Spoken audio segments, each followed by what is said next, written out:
Chapter 6. Chesney sighed, and said, "Well, that's really upsetting." The pair were standing in front of a cabin, about an hour's walk from where they had stopped the night before. It looked well cared for, large enough to house many people, and there was an inviting smell coming from the smoking chimney.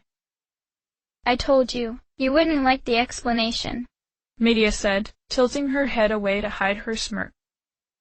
When they had first spied the cabin, Chesney remarked at how bizarre it was to live so far away from any civilization. When Medea remarked he didn't want to know, he of course absolutely did want to know, and she went on to explain that these were called travelers' houses, and were in fact dotted all over the place to help travelers who needed a rest. And then Chesney had realized they had been a mere short walk away from warm company, dry clothes, hot food, and soft beds. "Well," she continued placatingly, "at least we got to have our little heart-to-heart." He snuffed a soft laugh. "I don't know. I think I could have really used that bed." Then quickly dodged out of the way as Medea tried to slap the back of his head in mock outrage. "All right. Well, maybe these guys know how we can get to Jerain now." When they walked into the spacious cabin, the smell of something sweet and warm filled their nostrils, and they both sighed audibly. They had both taken a quick meal before setting out again in the morning, but the smell of whatever was cooking was almost too much to pass up after their trying trek so far. Paying for 2 bowls of what turned out to be sweet porridge with a side of mixed fruit, they asked the proprietors about the road to Jerain. Sadly, it turns out that they had no idea the road was even out, and not only was there not another way around, but that the repairs to the road would take considerable time. At that, the pair settled into a conversation of what to do next over their bowls of warm food, when one of the other patrons approached them as they sat in a corner by the window. "Excuse me, I couldn't help but notice you both when you came in. May I sit with you a moment?" the man said. He was a Skuru, the flying nomad race of Nasquat. He was older than them both, quite fit-looking and possibly around his 20s, though Chesney was not exactly an expert on the Skuru. This one was blond, with his hair styled in a ponytail, tall, with stubby but wide ears as large as half of his head, and a powerful set of wings growing from his back. He had a serious expression on his face, and from his body language it was clear he was not very comfortable approaching them. Medea saw him, looked him up and down, and immediately grinned and patted the chair beside her. "Oh, please do." She couldn't help but find him rather cute, especially since he was so stiff and formal. Chesney did not miss this, of course, and surreptitiously nabbed one of the berries off her plate while her attention was divided and popped it in his mouth. "Yes, please, sit," he managed, barely suppressing a groan at having the tall, admittedly handsome man come and sit with them. With a sudden jolt, as though he had not actually expected an invitation and was only just catching up on what was said, he delivered a stiff bow, and awkwardly descended into the chair next to Medea. He cleared his throat, and began to speak. "Thank you for allowing me to join you. I apologize for interrupting your meal. May I ask your names?" His mouth full of another spoonful of his porridge, Chesney answered, "Isn't it rude to ask our names first without first giving us yours?" He was being possibly too rude, he knew, but he rationalized it was because he was not a morning person. "Chesney." Medea leaned closer, whispering harshly, "What's wrong with you?" Switching to a beatific smile instantly, she turned to their guest and said graciously, "Forgive my boorish companion. I am Medea, and he is Chesney." "Ah," he said, inclining his head. "Yes, quite right. My apologies. Medea and Chesney. I am not used to dealing with others. I meant no offense." Chesney noticed his arms were held stiffly to his sides like he had no clue what to do with them. "My name is Tiger," he said, glancing between them both. "Please forgive me for prying, but are either of you spiritualists?" Chesney's eyebrow arched in curiosity.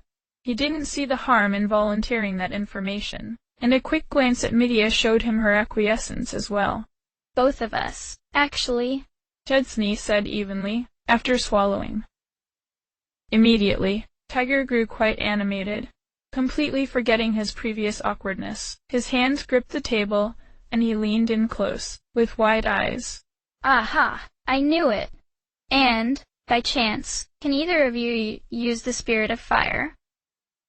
In response, Chesney, feeling like he wanted to show off a little, merely pointed a finger upwards, snapped his finger, and produced a little candle flame at the tip.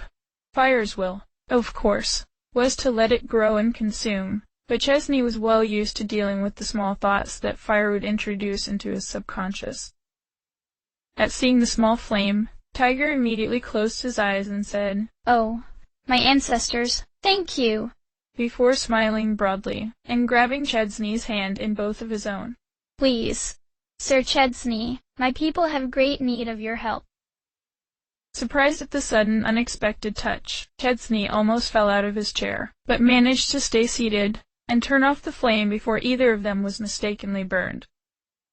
Before Chesney could answer, Tiger continued, "Very close to here, my tribe has set up camp.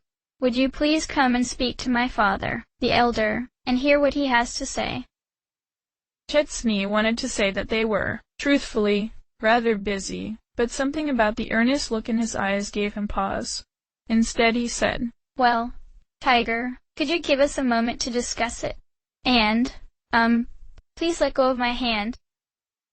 As though surprised by his own boldness, Tiger looked down at his hands grasping Chesney's, gasped, made his apologies, and left the table to give them some privacy. "Well, what do you think?" Chesney asked, stirring his porridge absent-mindedly. Medea frowned slightly, and didn't respond at first. She took a few mouthfuls of porridge, and then said, "Well, he did seem rather earnestly in need of help. Did you see how his face lit up like that? I thought he was going to kiss you for a second." Chesney shuddered at the thought. He could feel the gravity of the situation pulling him inevitably to acquiesce, but he felt like he should still put up a proper argument. "You don't think we have enough on our plate already? We're supposed to be finding a way past the blocked road to Jurain, remember?" "I know," she said, looking at her own food and stirring it. "I don't know. I just have this feeling that it will work out. We don't have anything else to do today, anyway, so why don't we go hear what this chief has to say? If it's too much, we can just decline." Chesney nodded. "Okay, I can work with that." In a way, it felt like something of a betrayal of his greater purpose. But, stuck as he was until the road was fixed, what was the harm? Whatever they needed a spiritualist of fire for, he could certainly use the practice. As Medea frowned in concentration and mumbled something about berries while looking at her plate, Chesney turned and motioned for Tiger to join them once again, hiding a grin. Together, they set off straight away from the traveler's house. They began walking north, and it was only then that Chesney thought about where it was they were actually going. Not that his knowledge of the local area was the greatest, but he didn't think there were any other settlements nearby. Medea was walking ahead beside Tiger, asking him several questions about where he'd been and what sorts of things he had seen. The Skuru tried to answer while walking a brisk pace, but it was obviously a struggle, and he was a bit winded. Thinking about it, Chesney wondered if it wasn't much harder for the Skuru to get around by walking. "Hey, Tiger," Chesney called, halting the pair in front of him for a moment while he caught up to them. "Just out of curiosity, why did you think we were spiritualists?" Tiger tilted his head in thought before replying. "Well, eventually you start to get a bit of a feel for it. You can just recognize other spiritualists. Just, when I looked at you both, I felt innately that you were likely spiritualists. I'm not sure how else to explain it." Medea's eyebrows raised up, and she asked, "Oh, are you a spiritualist too?" "Ah, you could not tell. I suppose you are both too young to develop the sense. Yes, I have the spirits of sky and water. You know," Chesney said, "that reminds me of something I've been wondering for a while. How exactly does it work, learning a new spirit? Like, could you teach me how to use light, Medea?" That's a good question. I remember going to those master spiritualists in Ratzurk who showed me how to use sphere. And as for earth, that I'm not too sure how I learned. I guess I can't say I've given it much thought, since nobody else seemed to have a talent for it back in Ratzurk. We could try it later, if you want, but then you have to promise to try to teach me fire, okay? Chesney smiled. It's a deal. Media then turned to Tiger once more, and asked, So, where are we going anyway? Ah, well, my people, as you may or may not know, are nomadic in nature, and set up temporary mobile camps. We fly about Nasquat when it suits us, and stay in some places for a time. Just up ahead, we have set up such a camp. Once we get past these trees, you will see it. A short time later, they walked out of the line of trees and could finally see the landscape ahead. Off to the west was the same mountain range that had blocked them into this route. To the east, the calm ocean. And then, there was something lying in the plains ahead as well that was difficult to make out. Media shielded her eyes from the sun and squinted, trying to see it clearly. Is that it over there? I can't make out any tents or houses. But Chesney could see it. He just didn't believe it. He barely managed to croak out, Media tot. There. She turned to him, and saw his horrified look. Confusedly she turned to follow his gaze, and he was staring up a bit. Looking up, she actually shrieked in terror, and then cursed quite colorfully. Of them was as best described a tent city on kite. High in the air were dozens of enormous kites the size of ship sails, holding aloft large yet simple houses made of colorful cloth. All of them were anchored together in a complex web-like structure, smaller cables leading to bigger cables, until they all merged together into one huge cable which descended toward the earth, and seemed to be lodged firmly in several places. After a long pause, Chesney managed to ask, How? Tiger, smiling with a twinkle of mischief in his eyes, said, Oh, that is a tribe secret, my friend. Come. Chesney tried to start walking but was stopped short when he realized Media was holding on to his arm, trembling, and unable to move. He couldn't blame her. I see can't go up there. That's crazy. She stammered, shivering in fear. Chesney sighed, patting her arm. I guess they don't have a lot of heights on the farm, huh? She was only able to shake her head violently. Chesney tried to think of what to say to help. He wasn't going to make her go up at all, by any means, but they had agreed to hear what the elder had to say. I don't suppose the elder could come down here? Chesney said quietly to Tiger. I'm afraid not. He's getting along in years, and not particularly mobile. My apologies, friends. He looked over to his new friend, trembling beside him. Their eyes met. The conflict of duty and fear was pulling her in two directions, and he could see her searching his eyes for something. He could see that she was trying to master herself, but it was a terrible effort. Chesney wouldn't let her have to make such a hard decision. Media, why don't you go back to the traveler's house and wait for me, and I will go and see what they want to say to us. Then I'll come back and we can discuss it. Are you actually okay going up there, Chesney? She asked him, confusion plain in her voice. He turned to look up at the floating structure and shuddered. I'm not looking forward to it, but I think I can do it. Don't worry. It'll all work out, okay? He smiled at her then, though she couldn't return it. Instead, Media closed her eyes and spoke quietly to herself. She let go of his arm and knelt on one knee, and clasped her hands in prayer, whispering something only she could hear. At times she would almost seem to be arguing with herself, and nod or shake her head. When she at last stood, she looked right in Chesney's eyes, and only the tiniest trace of fear was left.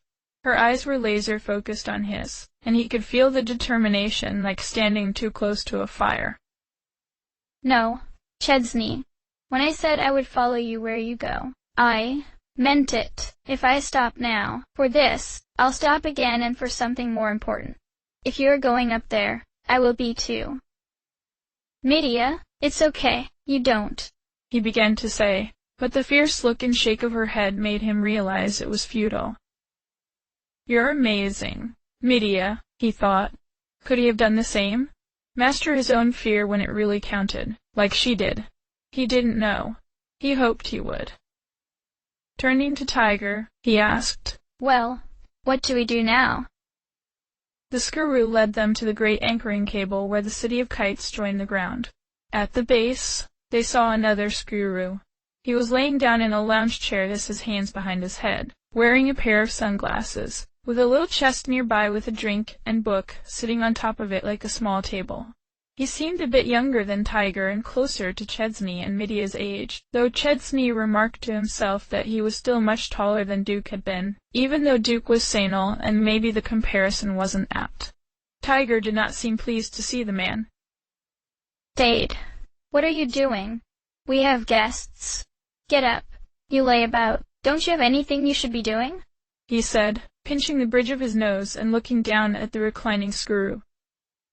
Dade didn't seem fazed at all by Tiger's condemnation, and said in a rascal's tone, Hey, Tiger, my man, it's all good. With those crafty little buggers flown the coop, I finally have some time to relax. And, with things as they are and us being a bit short on manpower, I, graciously, volunteered to guard the gates, you know? In a great defeated sigh, Tiger replied, Of course you did. And who, might I ask, is this lovely creature you brought along? Tiger? Spade asked, pushing the sunglasses up off his eyes while giving Medea a devilish grin. There's two of us, actually. Chesney muttered through gritted teeth. Guests, here to speak with the elder. Now, do your job, and hook them up, and be quick about it, Tiger said, staring daggers at the man still lounging below. Oh, of course, sir. Right away, sir. Dade replied with as much overt sarcasm as you could pack into the short exchange. Surprisingly, though, the man was not only fast, but skilled. In a single fluid motion, he got off the lounge chair and moved the objects off the nearby chest. In another, the chest was opened and two leather harnesses were withdrawn. The harnesses were a set of strips and clasps that were meant to go around and secure the arms and legs. From the back of the harness was a long and very strong-looking cable ending in a wide metal disc. With the deftness of a tailor, he was upon them both, mounting the harness on each of their backs, quickly appearing here and there to pull tight certain straps, loosen others, clip things into place, and finally pull the discs into a slot in the main cable assembly. He hadn't noticed it at first glance, but the huge woven cable had a small hollow along the top. Apparently, these discs slid into this open hole at the very bottom here, then held it secure, and it allowed for free but secure passage along the cable. Once Spade was done, he posed and he shouted, Bam! Done! What was my time? Tiger completely ignored him, and showed Chesney and Medea a small thin rope handle to grab on to help them ascend. Here.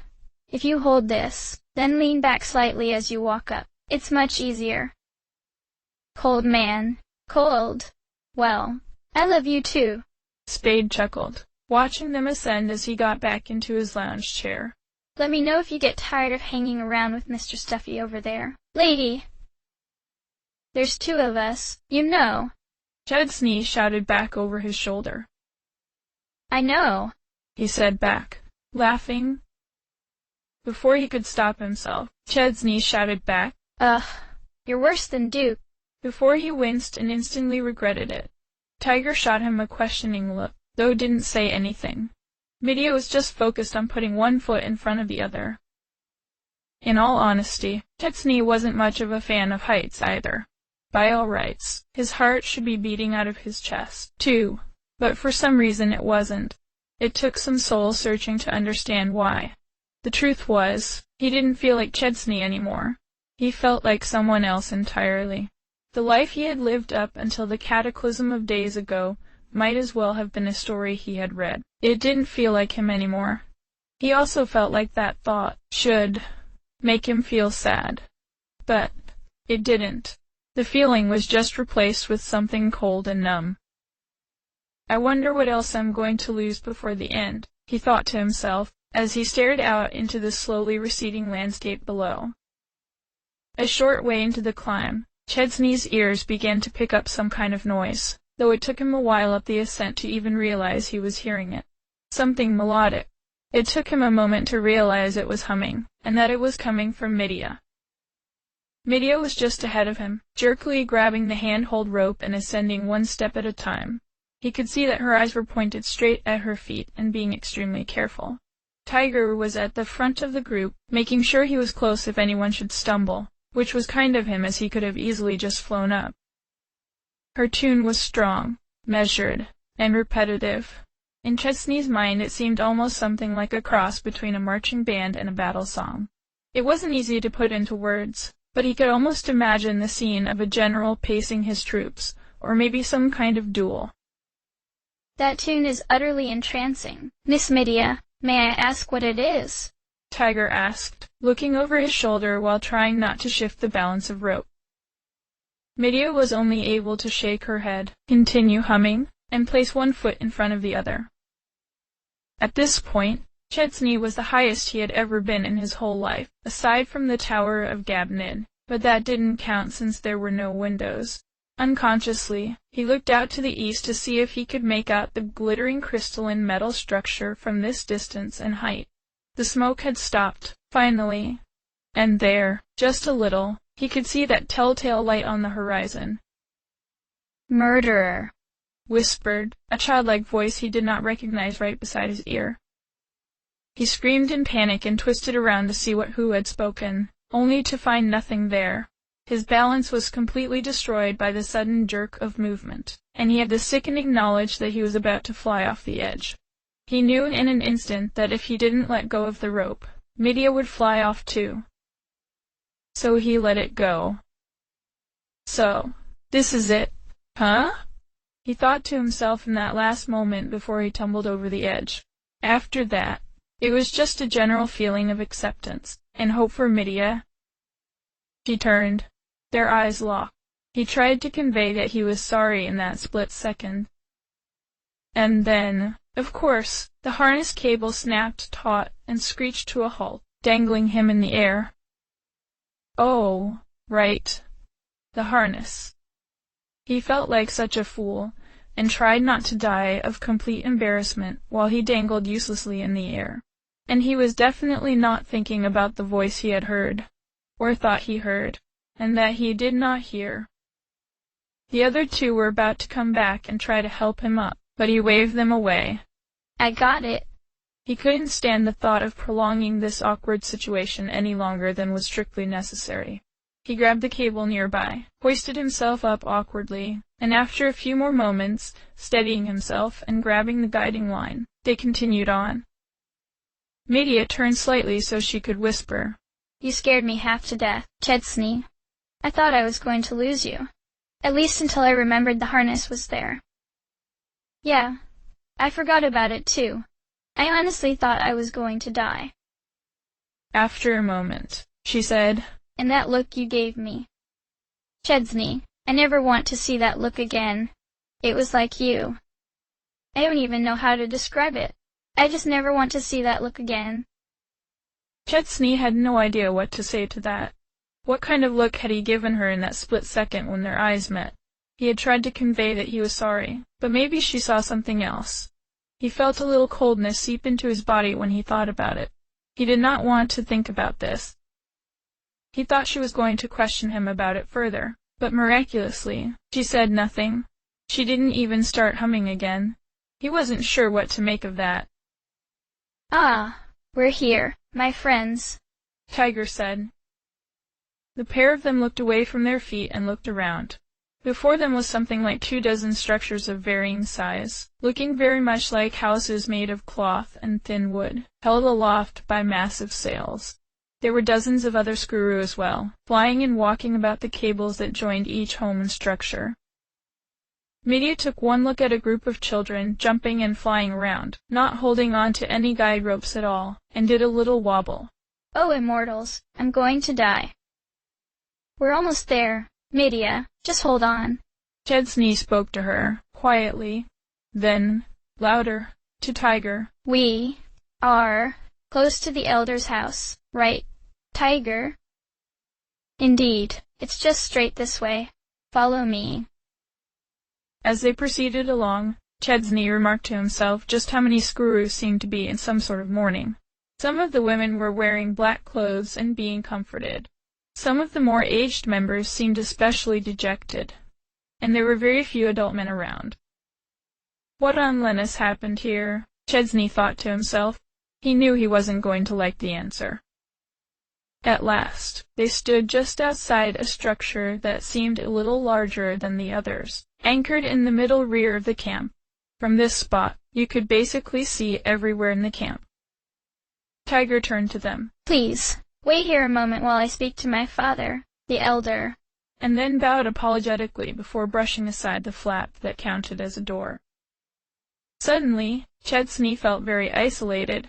Beside him, he could see Medea shivering and holding on to the guide rope with a white-knuckled grip. Maybe it was for her, or maybe it was for him, but he reached an arm to her and tried to hold her steady and safe. Initially, she jumped at the contact, but as soon as she saw it was Chesney, some small relief washed over her face and she edged closer. I'm sorry, I'm just really not good with heights. I know what you mean. I'm trying really hard not to look at the ground. Say, what was the song you were humming before? I just seemed like it was a thing. Like it wasn't just some random tune. I mean. Medea's shivering stopped and she raised her eyebrows, and blushed. Oh, you could hear that, too? At Chesney's nod, she continued. Well, last year a traveling bard stayed in Ratsurt, and he asked if he could pay for a room and some food with the performance. It was so cool. He was really good, and it was like this ballad that kinda swept from song to song, telling this story about Cormud taming the lands of Lennis and rallying the people of Lennis to fend for themselves. The next day, I was practically glued to his hip, asking him to teach me the songs. I'm sure it was such a bother, but he was very kind, and helped me learn the whole act. Medea's face, which had been so full of joy while explaining, suddenly grew a bit sad, and for a time she didn't speak. When she did, it was as though the moment of joy had never happened at all. Anyway, while we were marching up the rope, the beat really reminded me of The Flight of the Dragon, and then just sort of starting humming it to keep my mind off what I was doing. Well, thanks. It really helped me too. Just listening to it, it was like I could picture a story in my mind. So, do you still remember the whole act? I'd love to hear the whole thing someday. Her eyes grew wide, and her cheeks seemed to turn red. And me? Sing? No way. I couldn't. I could never. Chesney tilted his head and thought out loud. But I swore I heard you singing in the cave, too. I thought you sounded really great. I said I can't. Okay. Medea shouted, and the flash of rage instantly was replaced by something like deep, sad regret. Sorry. I didn't mean to snap like that. I just Can we talk about something else? Chesney nodded and looked away. Sure. Sorry. I didn't mean. The silence stretched on.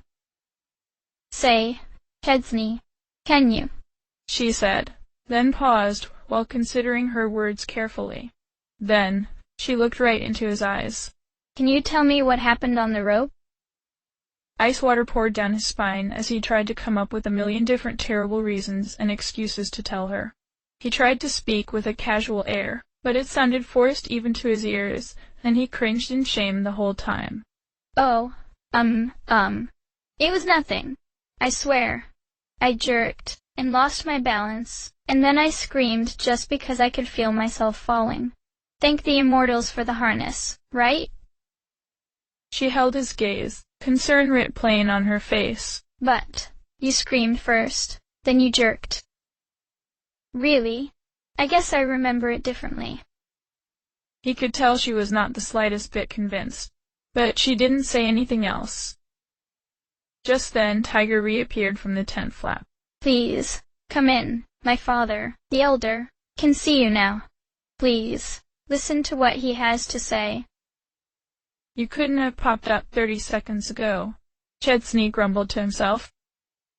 As they entered into the tent house thing, Tiger reached down to their harness cables and pulled them out of the hollow rail.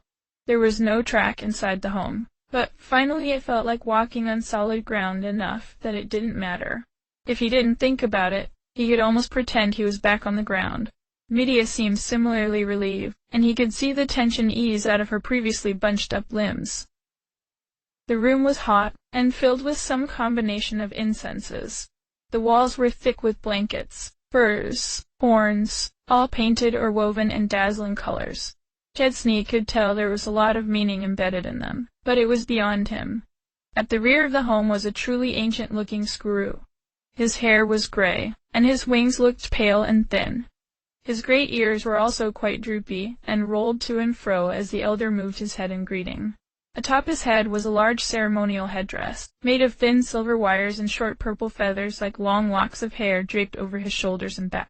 When he spotted them entering, he raised his hands towards them and smiled. Thank you for agreeing to meet with me, young spiritualists. I understand the journey was not an easy one, the elder said, his voice old and smoky. His eyes, though, were keenly sharp as he looked them over. I must apologize for asking you to come with the haste my son has asked of you, and that I could not meet with you below. The pair shared a look, and Medea spoke. Yes, sorry about that. I'm really not good with heights. But let's not dwell on that. You had something you needed to ask? The elder nodded, slowly. Indeed. As you know, we are a nomadic people. We do not like to spend too long in any one place, partially to maintain our independence, but also to graze our livestock, the birds. Chesney thought back to his ascent, and wondered at not having seen a single animal. Strange that I didn't see any on the way up. Did you? He asked, turning to Medea, who shook her head. The old man smiled wanly and shook his head. No, you would not have seen one. And that is the problem. They are all gone. With those crafty little buggers flown the coop, I finally have some time to relax. Suddenly, Spade's comment made much more sense. The elder continued. A few days back, a terrible-looking creature of fire, and horns, and wings, and fangs flew past our camp, and riled up the birds. Thankfully no one was hurt. The tension in Chesney's back, which had been tightening as the elder spoke, loosened in an instant, and he almost gasped in relief. Medea noticed, and quietly placed a hand on his back in support. She, of course, was all too aware of the guilt he felt. But soon, something incredibly strange started happening. Birds are very tough and clever creatures to begin with, but one began to change, and take on something like a true intellect. Before we knew it, it staged a rebellion, released all the rest of the flock, and they all escaped to the peak of Denebra Mountain. Chesney frowned and thought, mayhem and destruction I can understand, but could the monster of Dahlgren do things like this too? Change living beings? What else can it do? What other tragedies am I going to be part of? Just then, a new thought came to mind. Wait, if nobody was hurt in the attack, why is there so much mourning going on? Mr. Elder, sir, Chesney began. If there was nobody hurt by the monster of Dahlgren, what happened to all the people outside? The monster of Dahlgren, you say? So, that is what it was? The elder asked, fixing his eyes shrewdly upon Chesney's now. Chesney cursed in his mind with such colorful language that he was sure Medea would even blush. Just then, Medea stepped in to save him. He was going to owe her big time. Yes, we've been traveling, and from what we learned in Ratzerk, a terrible monster was unleashed from an ancient machine called Dahlgren, which was being kept in the Tower of Gabnid to the far east. Chesney caught her eye and tried to show her as much gratitude as he could. She flashed him a brief smile before returning to face the elder. Indeed. Thank you for the information. As for why we are in such mourning, we, of course, tried our best to solve our own problems, but The flock was truly formidable, now that it was being led by such an evil intelligence. Many of our bravest men were slain in the attempt. They are all simply too strong for us to face. This still wasn't adding up. Well, I can see the dilemma you're facing, but if a bunch of strong warriors couldn't stop them, why ask us? That is because the purpureds have one single weakness, a weakness shared by all birds, but especially for them: fire. The same protection their feathers grant them against all our means of attack also makes them extremely vulnerable to fire. Unfortunately, none of the spiritualists here have access to that element, so I have had the few remaining people I can spare to search far and wide to find us a capable spiritualist. And, immortals be praised, he has found you, young Master Chedsney. And there, finally, the other shoe dropped. Another tragedy laid at his feet, bearing the teeth marks of that terrible monster. How many people now? Excuse me, Sir Elder, will just be a minute. Medea smiled, dragging Chedsney away to a far corner rather forcefully. What was that about? He whispered. You were about to say you'd help, right? She said, crossing her arms. Well, yes. Weren't you? That's not the point. I'm all for helping people, but it has to be for the right reason, Chedsney. And you were going to agree because you felt responsible, right? He didn't know where she was going with this. But I am responsible, he said, his voice hitching, though he kept his features neutral. No, you're not. And if you keep thinking like that, you're going to get yourself killed trying to clean up every mess along the way. He looked down, before giving her a questioning look. You don't want us to help them? She sighed. I didn't say that either. I'm just saying, we need to think logically. Sometimes, we just won't be able to help, and that's okay. We have a mission, and that mission is that monster. Do you understand? He searched his eyes, almost pleading with him to understand her. There was something raw there in that emotion. He couldn't look away. He stammered his words before he could say them properly. Yes, I understand. I can't do everything. Medea breathed a sigh of relief. Then, he asked, But then, what do you think we should do here? Shouldn't we help them? She nodded. Yes, but we should ask for their help too. Maybe they know another way to Jerain? Finally, he felt like they had found the right solution. He led them back in front of the elder. Sir, what did you have in mind? The elder responded again in his easy, warm, smoky voice while holding Chedsney's gaze. I believe very strongly that, if their leader were to be destroyed, the rest of the flock would become much more peaceful and return to us. I'd like you to, and Tiger, to go to Denebra Mountain, scale it, and defeat the new strange creature the leader of the purpureds has become. Will you do this for us, Masters Chedsney and Medea? Chedsney closed his eyes, took a breath, nodded, then regarded the elder once more. I'm willing to help, but I will also need something in return. Medea and I are on a journey to Jerain, and the only path has been destroyed by a rock slide. If you can get us closer to Jerain, we will help you.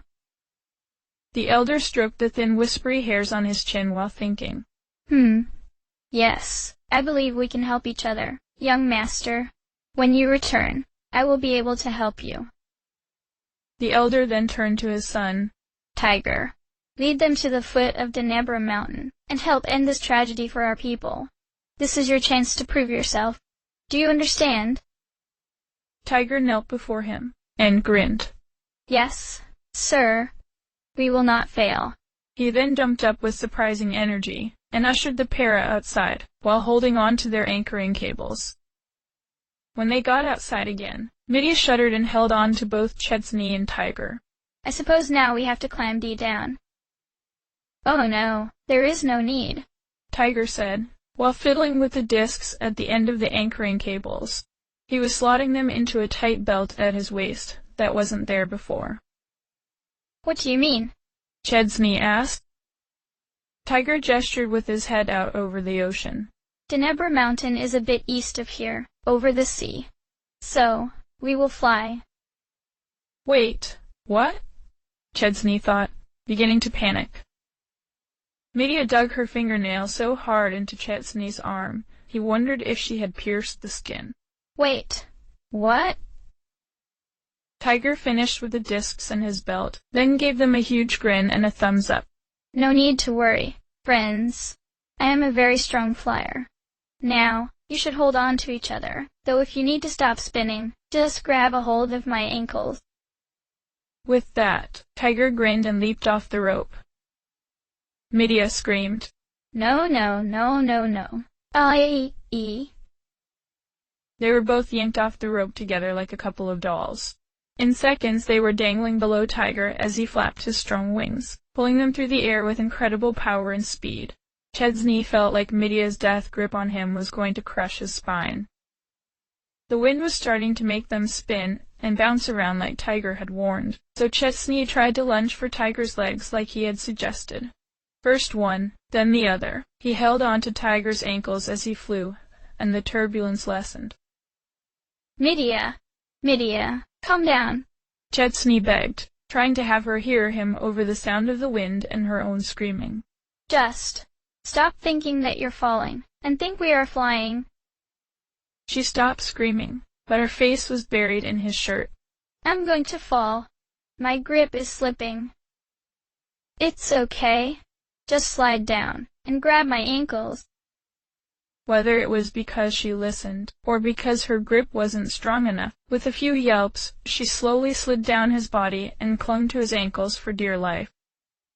Now, open your eyes, Medea. This view, it's incredible. Her grip didn't lessen, but she opened one eye. And together, they watched the scenery slowly pass by below. It was hard to squash down the terror he felt at being so high up with only a small cable keeping him tethered to safety. But Chesney knew that if he could go back in time a week and tell his past self that he got to fly, he knew his old self would be so jealous. He tried to hold on to that feeling of wonder as he saw his world of Lennis with fresh new eyes. The journey had been beautiful. The landing, not so much. Nobody was quite sure what happened, but they all ended up bouncing across the sandy plains in a tangle of limbs, cables, and arguing. Once they had all untangled themselves from each other, and after Medea had taken a moment to herself to be less traumatized, they stood together at the bottom of mountain. There, a very wind-worn sign read, Denebra Mountain.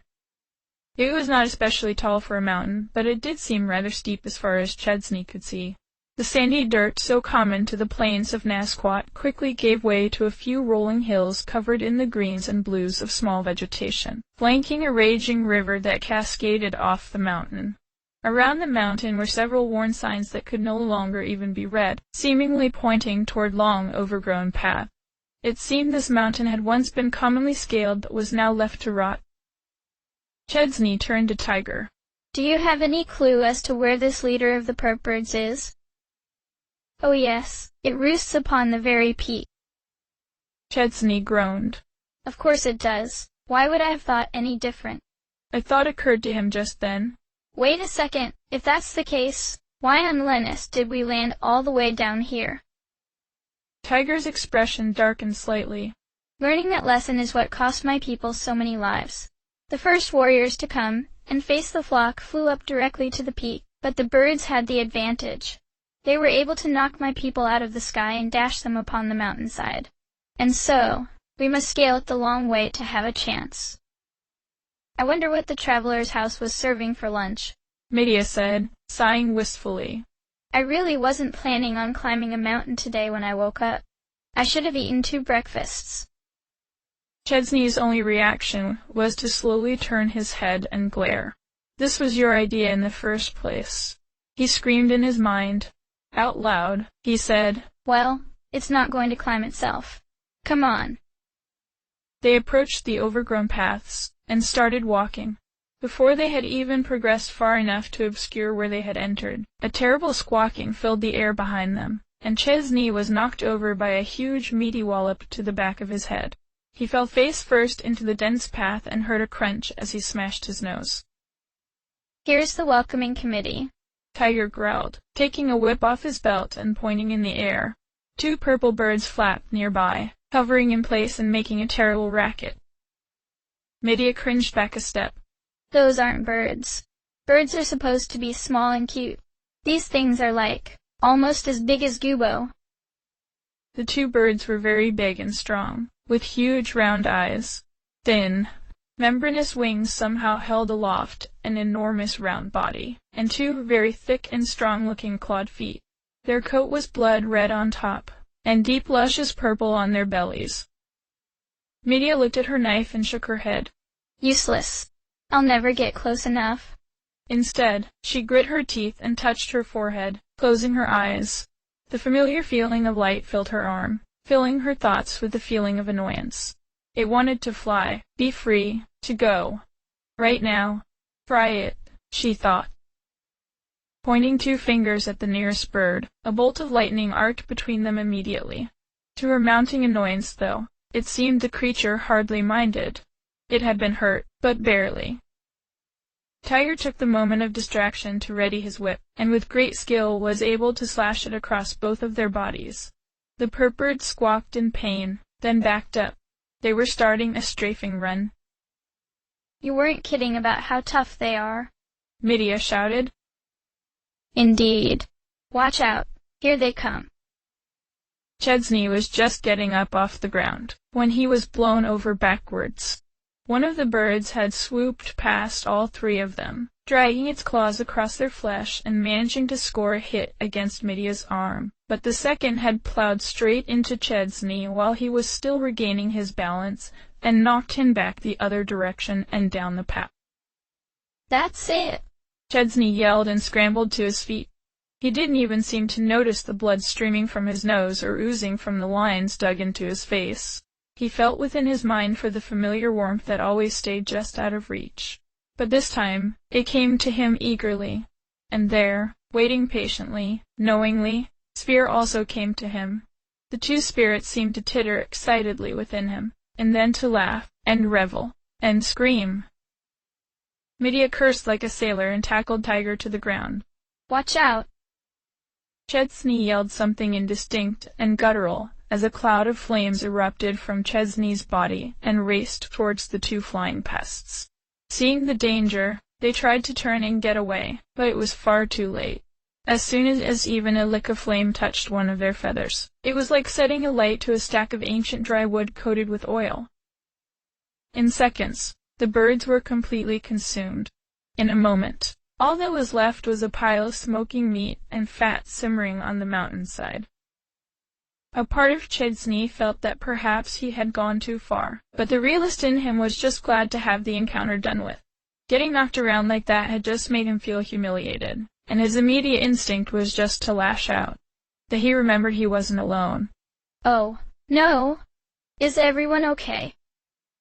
He whipped around to find Medea and Tiger just getting up from the ground nearby. They seemed fine. Chesney breathed a sigh of relief. Phew. Sorry about that. I got a bit carried away. It sounded very nasal and spluttery, though, as his nose was still broken, and blood was pouring over his lips. Medea rushed over and placed 2 hands on the sides of Chesney's face. Once more, she dug within herself to find the power that Sophie's crown had shown her, and shoved it into Chesney. With another crunching noise, Chesney's nose snapped back into place. Ow, ow, ow! He groused, but the blood stopped flowing immediately, and the lines on his face where the claws had dug and melted away. For a second, Medea felt a bit wobbly, and placed her hand on Chesney to steady herself. It's fine, Chesney. Just a little warning next time, okay? I'm glad you're okay, though, she said, a bit out of breath, but smiling. That was incredible, Chesney! Tiger exclaimed. He ran over and excitedly mimed a huge explosion. I can't believe it. You just went pow, and then whoosh, and they were just gone. Chesney wasn't quite sure what to do with praise like that, so he just laughed sheepishly. That's when he noticed Medea's arm. Oh no, you're hurt too. It's fine, it's just a scratch. But you're all woozy. Medea took another deep breath, and then let go of him. I am, and I'm not. It's hard to explain. When I use the crown, it doesn't feel the same as if I'm using magic. Like, I don't feel drained in that way. It's almost like I feel a bit emotionally drained, but a bit more than that. Out of breath, too. Sorry, I know that sounds a bit vague. Chesney regarded her for a moment, thinking about the crown. I think, maybe, we should only use it when we really need it in an emergency situation. We should be using the medicines more instead. Why? Taking too many of those could potentially have serious long-term effects. Chesney? That's true, but think of it this way. We don't really understand the crown, for starters. Who knows how it works, if it is even safer than the medicine? But more than that is the potential long-term effects on you. If you are responsible for doing all the healing, the strain could really get to you. But, this way, the strain is spread evenly. Medea took the crown off her head, and looked at it again with a contemplative look on her face. I don't know. I don't feel like something Sophie would have used would do something bad to me. It's just a feeling I have. There's another reason I'm a bit wary to rely on it, though. I think, if we let ourselves, we might become too reliant, addicted, that we might push ourselves farther than is safe. We might press forward when we need to stop and recuperate. Medea nodded, slowly, and put the crown back on her head. I can understand your fears, but what we're trying to do, it's going to be dangerous, and there's going to come times when... They were interrupted when Tiger approached them with bloody, greasy hands filled with small glassy orbs. Here, Chesney, after such a display, you truly deserve these. He dumped them into Chesney's palm. What on Lennis are these? Where did you get them? Tiger gave them both a puzzled look. Do you truly not know, friends? These are small spirit crystals. Artisans can use them to make things like jewelry, weapons, spirit cards, all kinds of things. Pretty much all creatures have them in bodies. Oh, gross. Super gross. Chesney almost dropped them out of disgust, but managed to keep hold of them and shoot Medea a pleading look. Medea looked a little disgusted as well, but also a bit curious. Oh, so that's where these come from. Huh. Oh great, now I just look like a total wimp. Chesney sighed in his mind. Tiger nodded. Indeed. We Skuru collect them from the perp birds and other creatures and sell them as part of our trade. If you're going on a long journey, you should make sure to keep an eye out unless you have a lot of money. The money Medea's father had given them was not a small sum, but surely it would not last forever. The pair looked at each other and shrugged. Makes sense. Thanks for showing us, Tiger. After that was settled, they continued up the path. High above, near the peak, they could see dozens of flying shapes, circling. I don't have enough juice to burn them all. I hope it doesn't come to that, Chesney thought. Just then, a massive screeching roar echoed from above. Medea cringed. Is that yours? Tiger nodded. It is, Jarmlu. Jarmlu? I thought you said it was a perp bird. Tiger laughed. It is. Or was. It is much changed now. But when it was still a regular bird, its name was Jarmlu. Chesney called from ahead of them. Hey, look over here. Looks like there's a shortcut here. He pointed to a ladder he found bolted to the side of the cliff. By the looks of things, taking it would save them quite a walk. You sure it's safe? This whole place seems like it's been abandoned for a while. Chesney waved her concern away. Ah, don't be such a downer. I'm sure it's fine. Medea grumbled a bit at the dismissal, but they all began to climb up anyway. They quickly climbed up, only to find the top of the ladder had completely sheared off just a few feet from the top. What were you saying, Chesney? Sure it was fine. Any other bright insights you want to share? Chesney struggled to bite back a sarcastic reply. knowing he deserved it. On his way back down, he looked to the west and saw what looked like another egg-shaped emergency containers. It was surrounded by the raging river, though, and looked really battered, like it had been knocked down there and left to the elements for a really long time. Yeah, well, I just found something really neat that we would never have seen if I hadn't climbed up here. So yeah, he said, stinging out his tongue, wanting at least some kind of win. Medea just rolled her eyes and shook her head. Boys. Tiger had a strange smirk on his face and gave Chesney a knowing look which he very firmly ignored while suppressing a strange hot feeling in his cheeks. They took the long way, and along the way an even larger flock of purpureds assailed them. Chesney, once again, made short work of them, and took some minoxidil to help recover his strength. Medea looked uncomfortable as she watched him take the pill, but didn't say anything. Another long hike later, they were in front of a bridge that spanned a wide gap between two flat areas. It seemed the only way to continue the climb. Just underneath it, the raging river that pounded down the mountainside. Ugh, we're getting up pretty high already, Medea said, looking over the construction and avoiding looking over the edge. The bridge was firmly constructed of wood and stone, not made of flimsy rope. It was definitely showing its age, though. Tiny cracks ran through the stone handrails, and some kind of mold, or lichen, was growing over the wooden boards that made up the walkway. A shadow passed over her, then another. Then, wretched cawing, they looked up to find another half-dozen purpureds flying lazily above them high in the air. Chesney turned to Tiger. Why aren't they attacking us? Tiger's face was grim. The purpureds are clever, Chesney. Very clever. And now, with their new leader, they are working together like I have never seen them before. My guess is they are waiting until we are at our most vulnerable. He pointed across the long expanse. Medea shivered. You think they'll attack us as we're crossing? Chesney watched the birds carefully. They were staying well out of range of their magic, but their eyes were always locked on the trio.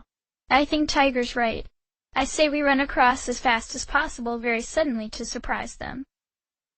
Oh, but first, let's turn back so it looks like we're going to try another way, Tiger said, eager for the plan. Oh, that's a good idea, Medea said, nodding along. Together, they turned away from the bridge and took a few steps, talking loudly about finding another path. When Chesney gave the signal, they abruptly turned and bolted towards the bridge. The sudden explosion of movement scattered the flock above, buying them a few precious seconds to get across. Only, as soon as Chesney's foot pressed down against the moldy lichen-covered boards, they snapped like twigs.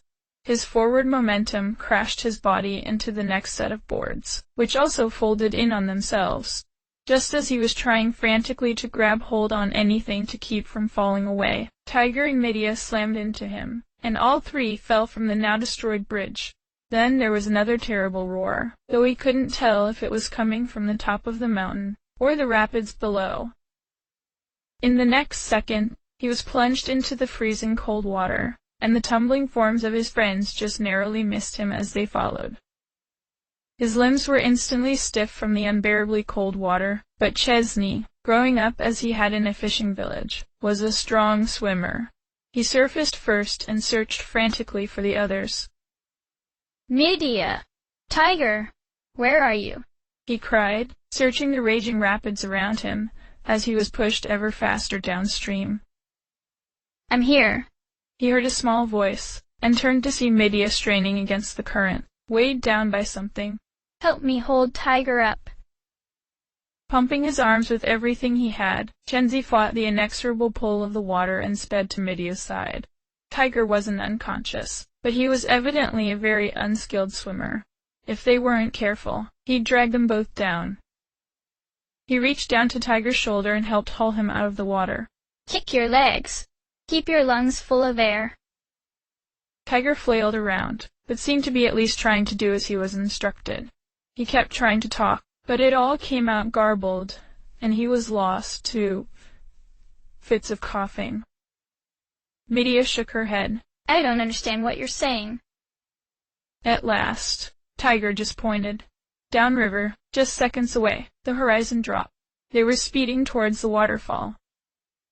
Chesney looked around frantically for anything to grab hold of, but the walls were all just slime-covered rock. He screamed, "Brace yourselves!" Just before being thrown into the air. They all screamed and flailed and twisted in the air, trying to gain control where there was none to be had. When Chesney slammed into the river below, the force was incredible, and the wind was knocked from his lungs, but he managed to remain conscious.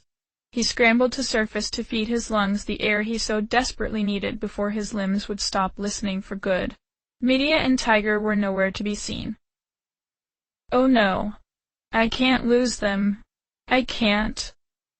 Desperately, he dove under the water and searched, immediately finding them both limp and tumbling under the churning surface.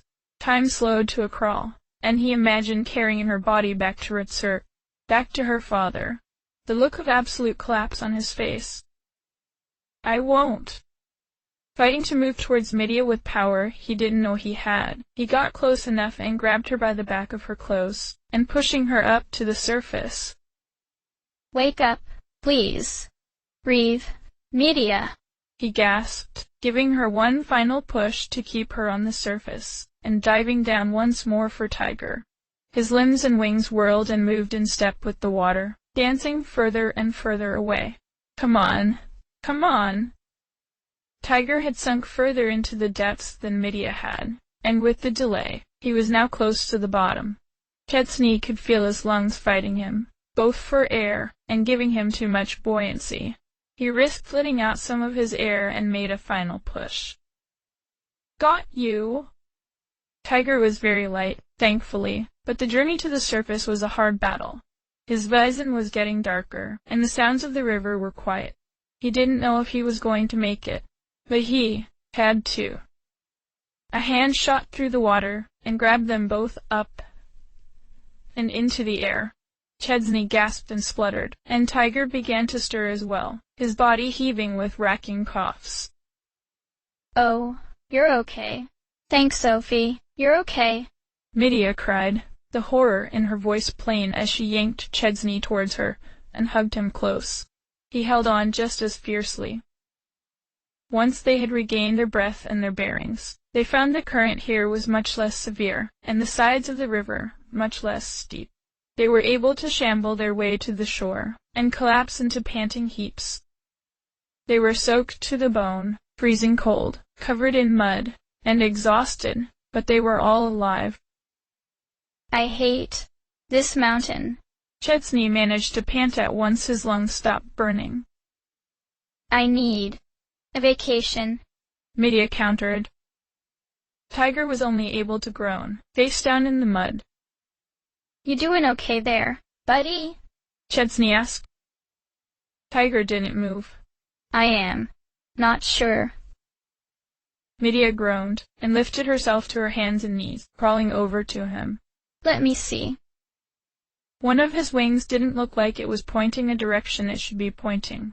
She laid her hands gently on his back, and searched for the familiar feeling of warmth and hope within her, but she couldn't focus enough to grab it and make use of it to heal him. Settling to her knees, she exhaustedly grabbed the bottle of minoxidil, took out 2 pills, and placed them under Tiger's tongue. The effects were immediate, and Tiger was soon looking much better and able to sit up. "Chesney, are you okay?" Medea asked, crawling slowly towards him. Yeah, I just need a minute, or 5, maybe an hour." Just over an hour later, they had recovered enough to continue their ascent. As they searched for their next path up the mountain, Chesney spotted the egg-shaped emergency container he had seen earlier.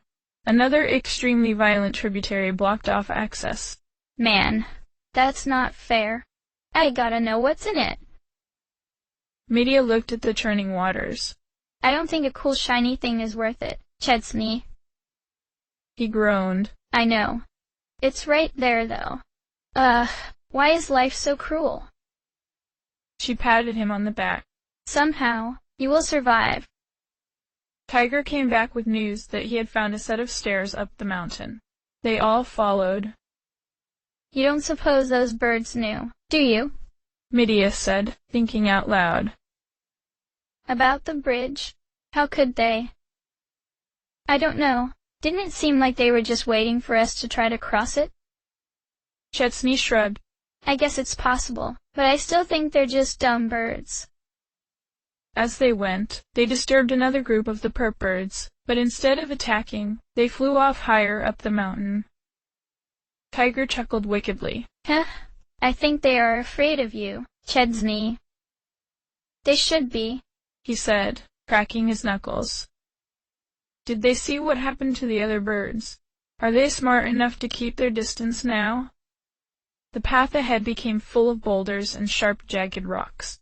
It seemed that maybe at one point or another, this may have been another riverbed. Medea put her hands on her hips. We seem to be running out of trail to follow. She was right. The boulders and jagged rocks seemed to outline a now dry waterfall catch well, with no other paths evident and sheer cliffs surrounding them. I don't think I can handle backtracking. Again, there's that. Got to be a way somewhere around here. Tiger looked at them both with some bemusement. Is there something wrong with the ladder? What ladder?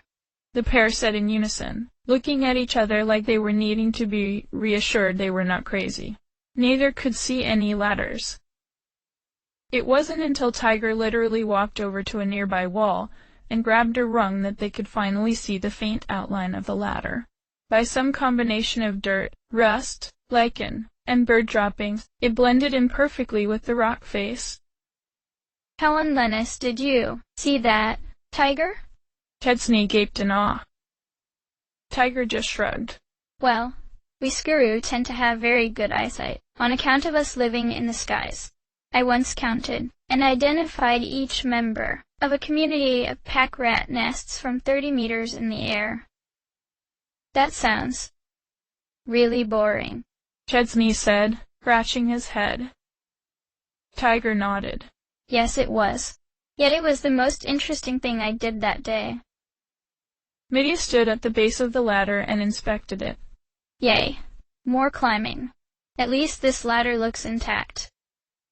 First Chesney, then Medea, and last Tiger. They ascended the ladder. Tiger, Medea asked as they ascended, do you have any idea why the mountain was abandoned?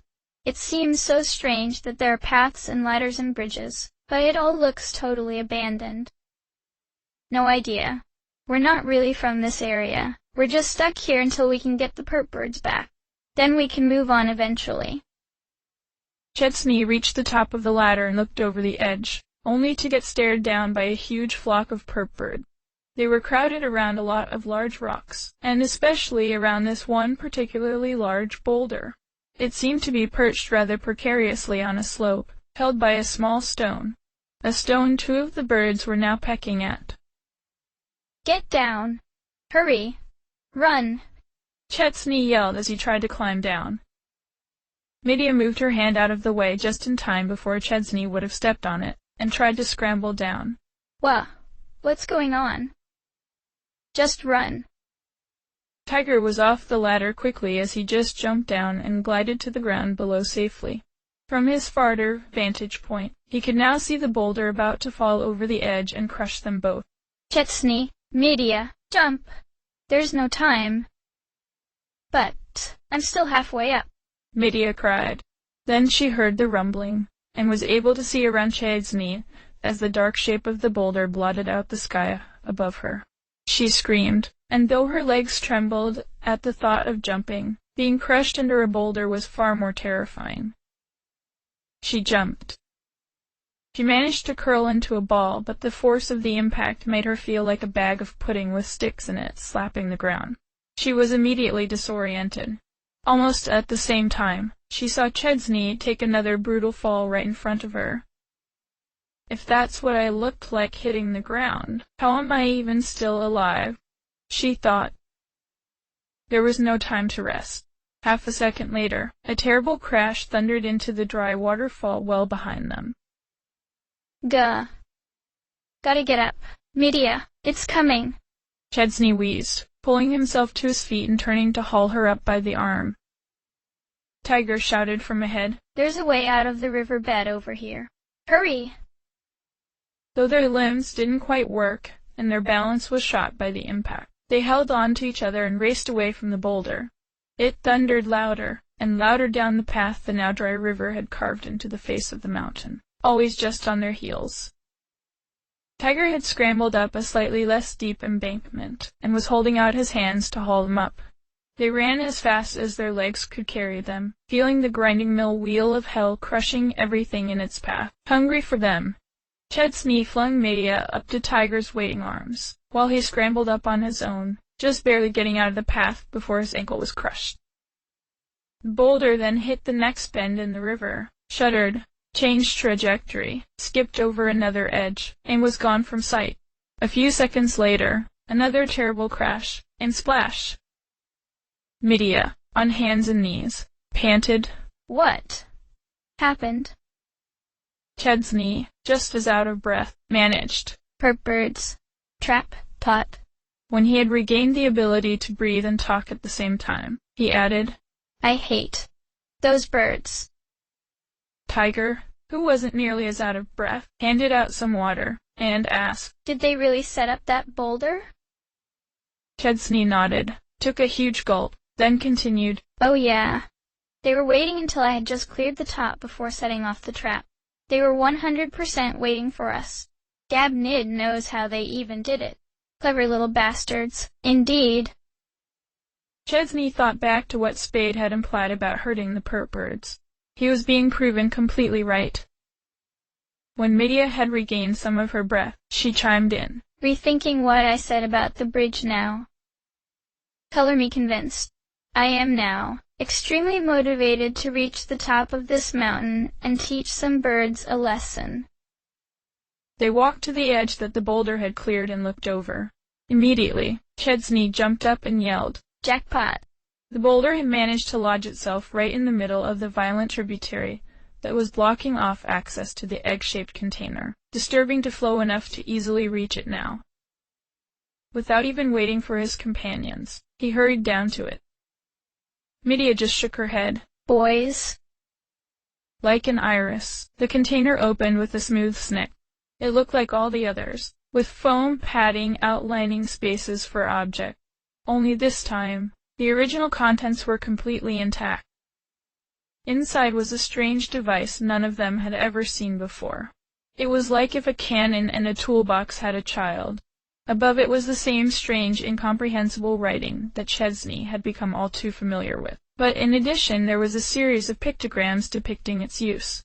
It showed a person holding it, attaching it to a tree, activating it, and something shooting out.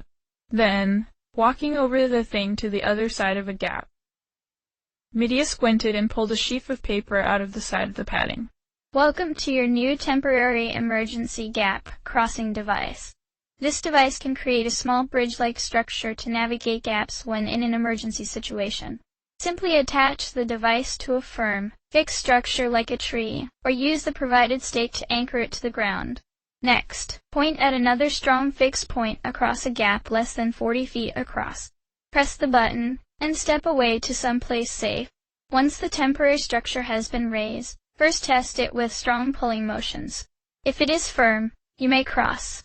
Be advised to use only one person at a time, not to be used by anyone under the age of 20, and only for intended emergency use. Yada yada yada. She shrugged. Well, that's rather convenient. Chesney pulled it out, groaning under the weight. Wow, this thing weighs a ton. Think we can use it to get across that bridge now? Medea asked, looking the device over. Does it even still work? Well, only one way to find out. Tiger, give me a hand with this thing. Together, they managed to climb down and around to the other side they had previously tried to ascend, again approaching the bridge they had failed to cross. Once more, the roar of the water filled the air.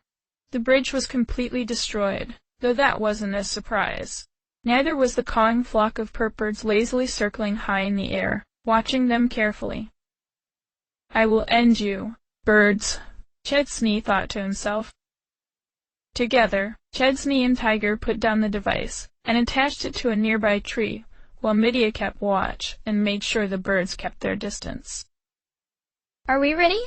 she asked, looking back and sheepishly stepping far out of the way of the line of fire. "As we'll ever be. On 3, 2, 1. He touched the button, and they all ran behind it. A strange electronic female voice began to speak. Invaga aberratio. Lutinia avash gutra avati aberratio. Then, in a different voice and a really thick accent, Beginning operation. Please stay back during operation. Boom!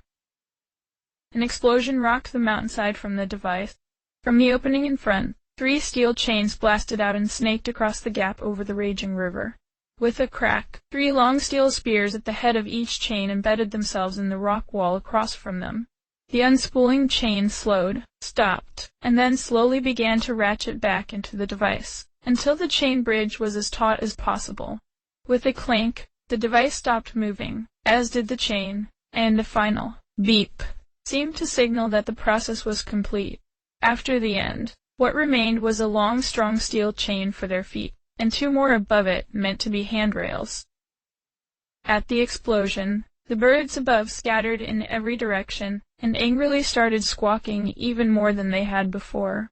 They did not seem happy with this new development. The whole sky became alive with birds flying to and fro, and it was impossible to tell if the number of them was changing. "I think it's now or never," Chesney said, watching the greatly agitated flock of birds. "Tiger, you go first, and then Midia. I'll cover you both as you cross." Tiger grabbed the rails without hesitation, and quickly crossed the gap. The chain hardly wobbled. It was very firm. Seeing this, though, the birds organized and tried to swoop towards him.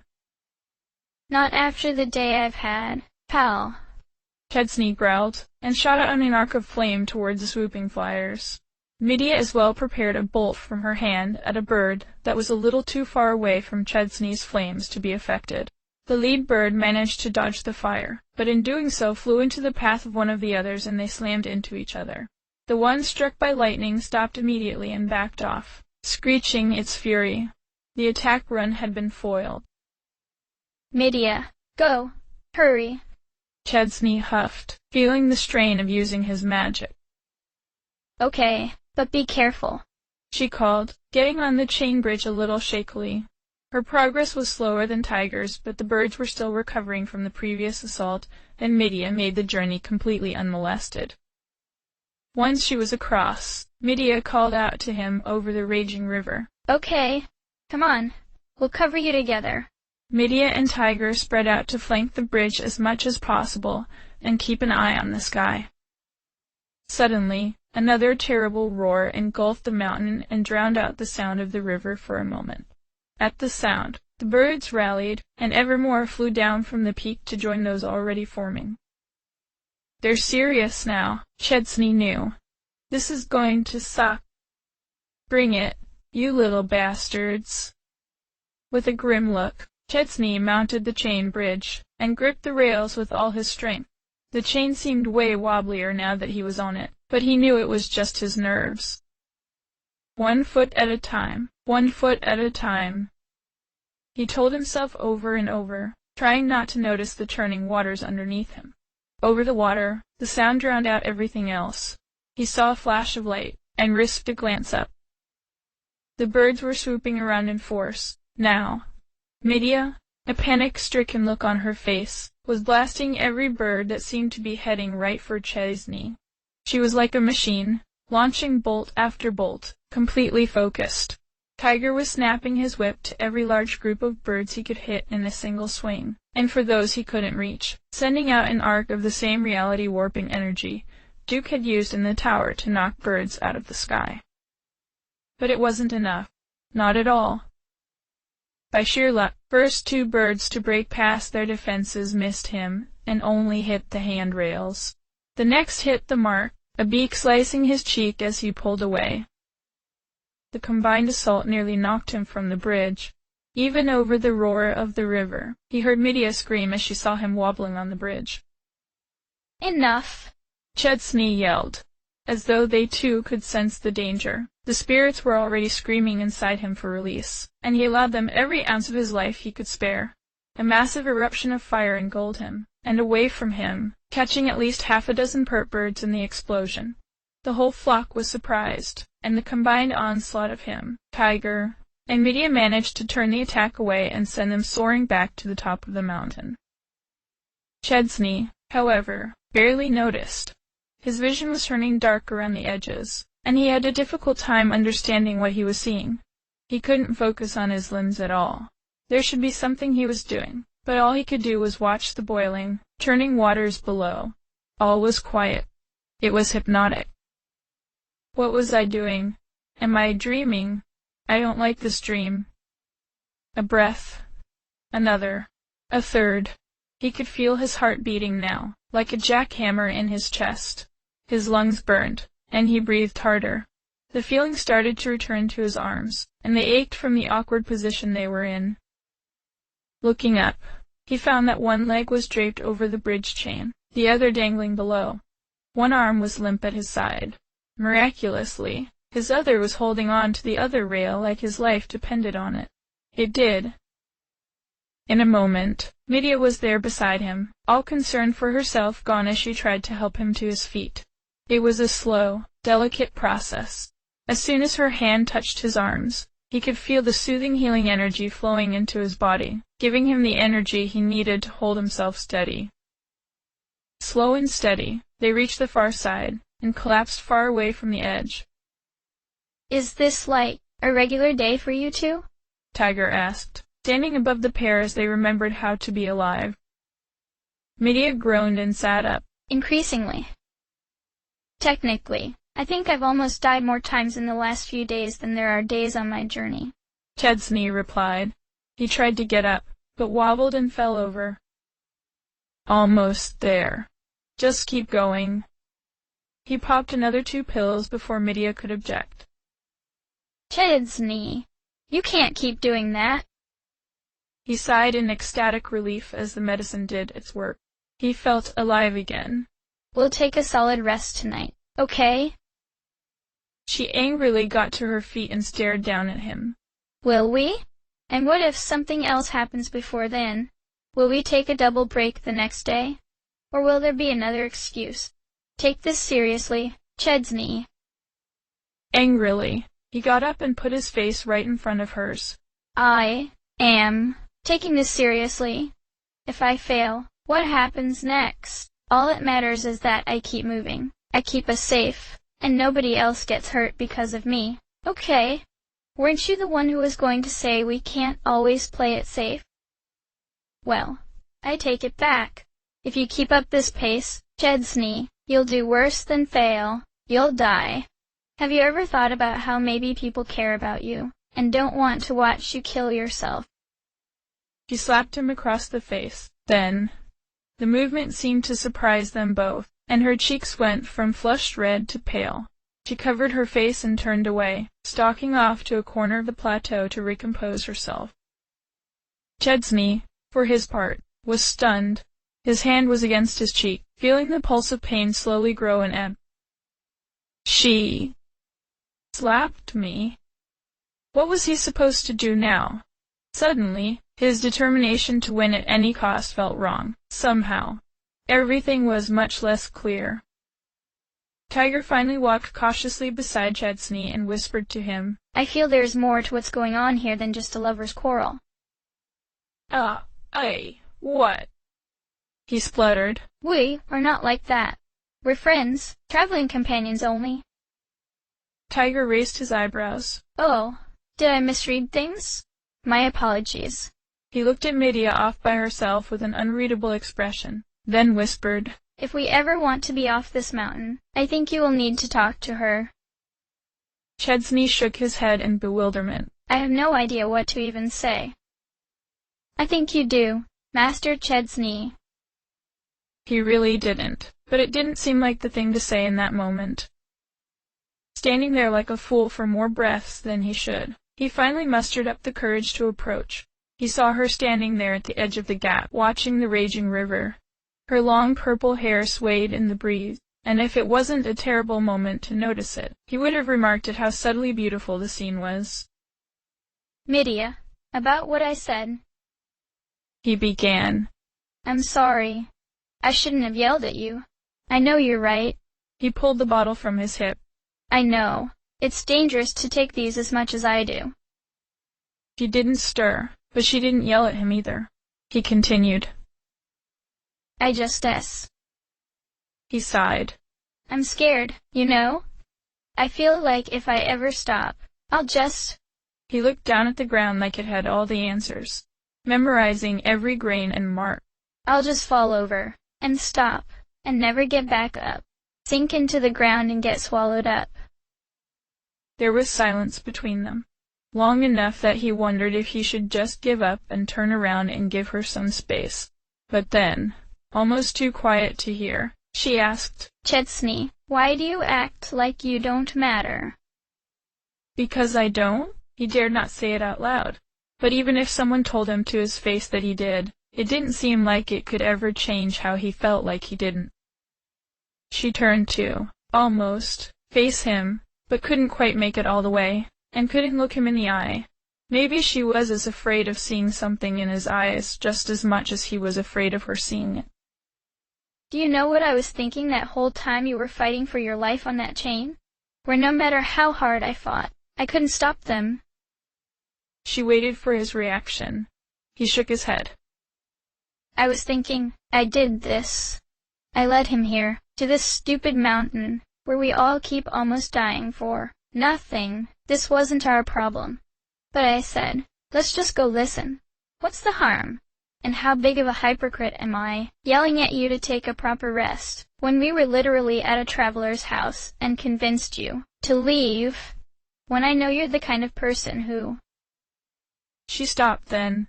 She shook her head, to herself, then turned to him. So, please, stop just acting like it's all on you, like you're the only one responsible for what happens. This isn't just your journey, it's ours. And neither of us can do it alone. Do you understand? Chesney, I want you to promise me something. And you have to mean it. He still had no idea what to say. It was like his brain was empty, or like his brain forced itself to be empty just to not think. Looking right in his eyes, she said, Promise me you won't let yourself die. Why did she have to ask me what I can't promise? Medea, it's not that. No, Chesney. She yelled, pushing a finger right into his chest enough to hurt. No excuses. No exceptions. Stop taking stupid risks. Stop pushing yourself to exhaustion. Stop thinking like it all has to go on you. Promise. He tried to say it. He even tried to believe it. I promise to not die. She hugged him and whispered in his ear. You better mean it. And we are going to have a talk later when this is all done. As soon as the moment passed, she let him go and walked over to where Tiger was waiting. Now let's finish this and get the hell off this mountain. The rest of the journey to the peak was obstacle-free. The birds had all learned their lesson, it seemed. They were perched here and there, but never made a move to approach them. They're waiting to see if we beat Jarmlu, I think. Tiger mused as they ascended. They've lost a lot fighting us, and now they're not sure who they fear most. Us or him. To Chesney's surprise, Medea spoke before he could. Her voice was dark and bitter. Us? They should be afraid of us. Dozens, maybe almost 100 silent sentinels perched from every cliff face, every tree, watching, waiting to see who would win. These intruders, or the one who spurred them on to rebel, Jarmlu. Chesney spoke while they climbed the last stairs to the peak. Okay, here's the plan. However big and strong this thing is, it's still a bird. It's most vulnerable to fire. You two will need to back me up, and distract it. Stay light on your feet, and be sure to let me know if you're going to use magic on me. He then turned to Tiger. Tiger, you're the first line of defense. Your first priority is making sure Medea stays safe. Do you understand? Tiger nodded, all politeness and awkwardness gone from his expression. He was deadly serious. I understand. I will not fail. Midia's expression was full of ire, directed right at Chesney. I'm not a helpless damsel, you know. He sighed. I know, but if you go down, that puts the whole battle on a time limit. There is no escape and regroup. It's win or die. As long as you are standing, we can recover. I suppose that's true. And one more thing. If I promise not to die, you have to as well. All of us. Nobody is going to die up here, understood? Chesney put his hand in the center between them all. Let's do this. Midia smiled then, just a little, then put her hand in. Together. Then, Tiger. Until it's done. At last, they ascended the final path, and stood before their enemy. Midia gasped and gagged. O immortals! Chesney and Tiger shared horrified looks. It's not possible. Tiger whispered, shaking his head. Chesney whipped out his dagger. That's one mean-looking bird. Let's put it out of its misery. The bird was no longer a bird. It was a creature. An it. A thing. They could barely tell that it even used to be a bird. It was enormous, for one. So big that Chesney doubted it could even still fly. Its clawed feet had grown strong and thick. They looked more at home on something like a dragon than a bird. Its normally round body was bloated, bulging with muscles, stretching the skin above it terribly and unnaturally. Once powerful wings now were atrophied and useless to the task of holding it aloft. But most horrible was its head. It was as though someone had shoved far too large a skull under its scalp, and just kept pushing. The keen round eyes were bloated and milky orange. The skin of its head seemingly stretched beyond the breaking point, transforming a bird's skull the size of a fruit into a huge terrible mouth filled with blunt, diseased teeth. The head had grown so large that the thin neck looked as though it should break under the strain. It saw them approach. With surprising speed and strength, it spread its wings and opened its great mouth for an ear-piercing screech. It was horrifying and malformed, but it was strong. As one, the dozens of silent birds called out in great rhythmic chirps, seeming to scream and call for the fight to begin, to decide who was greatest. The fight was on. Trying to get a few easy shots in, Chesney called upon the spirit of Sphere. Let's hold him down. Freeze! Chesney called, and a wave of something incomprehensible flew towards the great beast. To his chagrin, the field dissipated against its feathers uselessly. Seeing as the attack had no effect, it roared and charged at Chesney without mercy. It looked as though it was going to try to bite him directly, but at the last moment turned and instead raked him with a claw before jumping back out of reach. The blow was severe, almost knocking the wind out of the boy. Chesney, use this. It will protect you from the worst of it. Tiger called, running close to put a hand on Chesney's shoulder. Instantly he felt the air around him thicken, without restricting his movements at all. I told you, watch over Midia. Chesney called back, running in front of the beast to keep it focused. Don't be so stubborn. Midia tried to stay back out of the eye of the monster. Chesney, this will help. Brace yourself. Just as another blow from the monster was about to connect on Chesney again, his steps doubled in speed and he easily dodged out of the way. Thanks for the heads up, he yelled, not taking his eyes of Jarmlu. Let's dance, bird brain. His ever-faithful spirit almost seemed to innocently feel something like, is it time to burn it all now? Yes. Leave only ashes, he answered. The call was brought up, and fire erupted around the horrible creature. It was instantly engulfed. It screamed, long and horribly. Disgusting chunks of feathers and flesh seemed to melt away from it and fall to the ground. But it did not die. Not by a long shot. The oily feathers of its body consumed, the fire that had engulfed it petered out. With a furious snarl, it lashed out in all directions. Midia was directly in its way.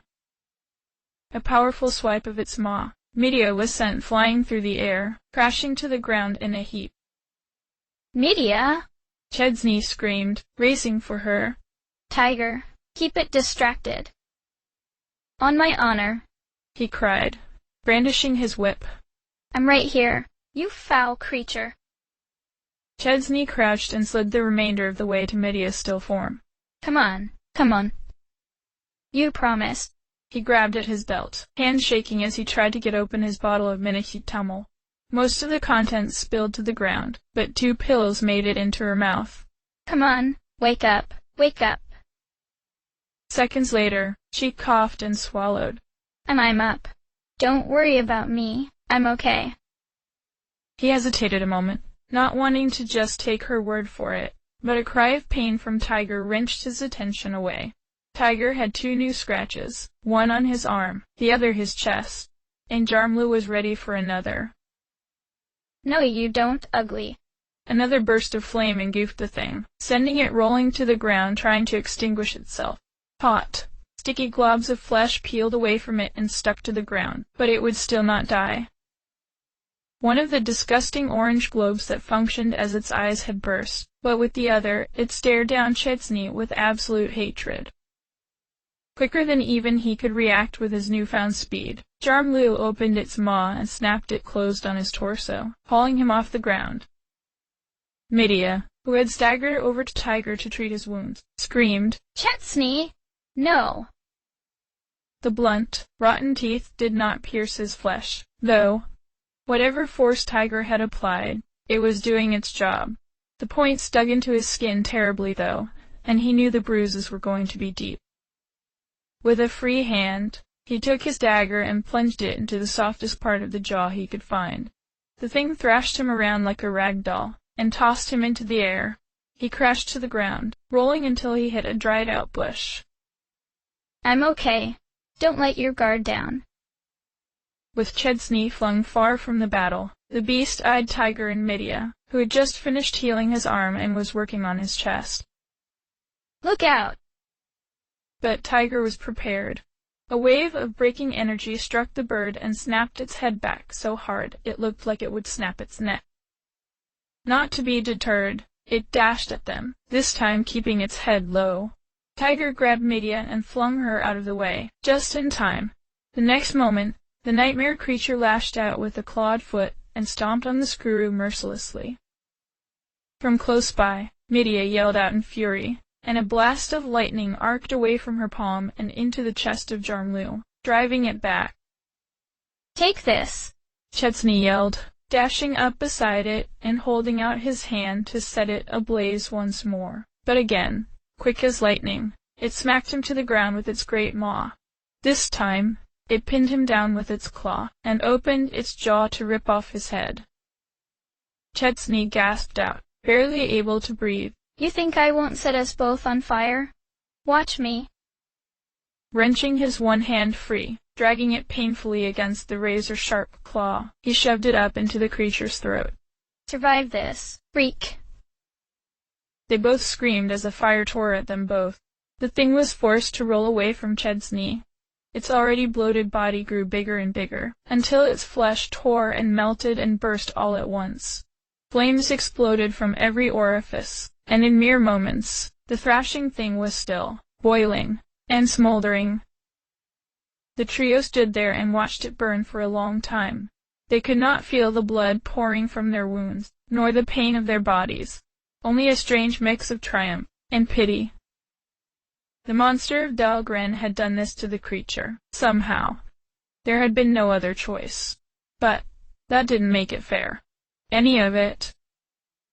One by one, the perp birds quietly took flight. At first, they began to circle the scene high up in the air, until the whole sky was filled with enough of them to cover the whole mountaintop with their shadows. Soon, they began to peel away, in ones and twos, back in the direction of the Skuru camp. Once every single bird had left, they turned to face each other. There didn't seem to be room for words anymore. They each smiled and nodded. They'd done it, together. They reharnessed, and Tiger took them to the air again. Medea didn't have the energy to scream this time. Chesney was amazed Tiger still had the energy to fly while carrying them all. You okay back there? Chesney called over the wind to Medea. Yeah. It's a lot more pretty when I don't have the energy to be terrified. He looked at the beautiful ocean passing languidly below him. Welcome to the It's Rad to Be Flying Club, pet. When they got back to the Screws mobile flying camp, the town was in a rush of activity. Men and women, and even a few children, were organizing the returned flock of Purpurd. They even saw Spade leading a group of 3 into one of the structures. When he saw Medea, he winked and blew her a kiss. She returned the favor by pulling down an eyelid and sticking out her tongue, to which Spade laughed. Inside the elder's hut, he looked greatly relieved to see them. Oh, Tiger, my son, you've made me so proud. Stiffly, Tiger nodded and bowed, apparently unsure of what to do with such praise. Please, Elder, if there is anyone you should praise, it is these 2 brave ones. I think we can all agree it was a team effort, Tiger. Chesney said easily, not having the energy to fight away any compliments just then. The elder smiled warmly. You have helped us more than you can possibly know, Chesney and Medea. Our whole lives are tied to the rearing of those birds. Without them, I shudder to think of what would have come to pass eventually. The elder stood, and came before them. Now, I have a promise to keep in aiding you on your path to Geraint. But before then, could I convince you to stay for a banquet in your honor? The pair looked at each other, and each could see reflected in each other's eyes the mild uneasiness at the thought of staying up in the air for any longer than they had to. Medea, ever the diplomat, saved them both. Your offer is incredibly kind, sir, but I cannot stress enough just how important it is that we reach Geraint as soon as possible. We must meet with Daphne there. His eyes widened at the name. Ah, Daphne. Your business must be pressing indeed if you are seeking her out. Very well. Then, please take this simple gift. The elder crossed the room and picked something up. This is a feathered hat, made from the feathers of old weathered Purpurd. It is something that only the celebrated warriors of our people are allowed to wear. But you, Chesney, have more than earned that right. With reverence, the elder moved to place it upon Chesney's head, who awkwardly moved to bow and accept the gift. Once it was on his head, he glanced over at Medea.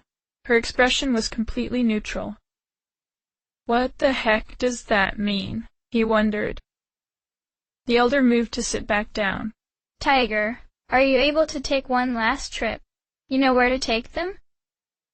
Clearly the man was exhausted, but with a wry smile he bowed. Of course.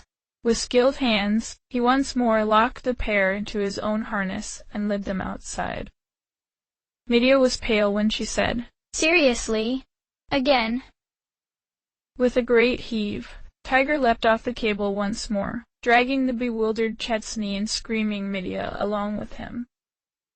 I thought you were done with the screaming, Chesney yelled, trying to be heard over the din of the wind. I got my second wind. Now shut up and let me be terrified in peace. Chesney chuckled to himself. Suit yourself. They flew south, over the traveler's house, the forest which took them there, and over the mountain pass that had been destroyed in the rain. They could tell that Tiger was barely able to stay aloft, so they were not surprised when he put them down not much farther than the destroyed path. Gasping, Tiger explained, I'm sorry, friends, but after 3 flights in a single day, not to mention our exertions on the mountain, I can barely go on. Medea patted him gently. It's wonderful you took us this far. Thank you, Tiger. He led them to overlook the nearby switchback leading down. That tunnel in the mountain there is where you must go next to reach Geraint. However... At this, he turned and pointed to a structure off to the west. It was another traveler's house. I highly suggest you take the time to recuperate before you continue. The road is still a long one, friends. With that, he saluted them both, and took to the skies. Take care of each other. We will, Medea called up. They both watched him soar away to the north. Once they were finally alone, Medea turned to Chadsney. Her calm face slowly bubbled, until she burst out laughing so hard that she could not fully stand, and had to brace herself on her knees. Oh, Sophie, that hat is hideous. Oh, shut up! Chadsney growled, red-faced. He ripped it off his head and shoved it in his bag. Let's go get some lunch, or dinner. Whatever time it is. I could eat almost anything. Regaining her composure, Medea sighed. As long as it's not purpured. Oh yeah, if it's purpured stew or purpured casserole, I'm just going to burn the whole thing to the ground. Laughing together, they slowly walked to their well-earned respite.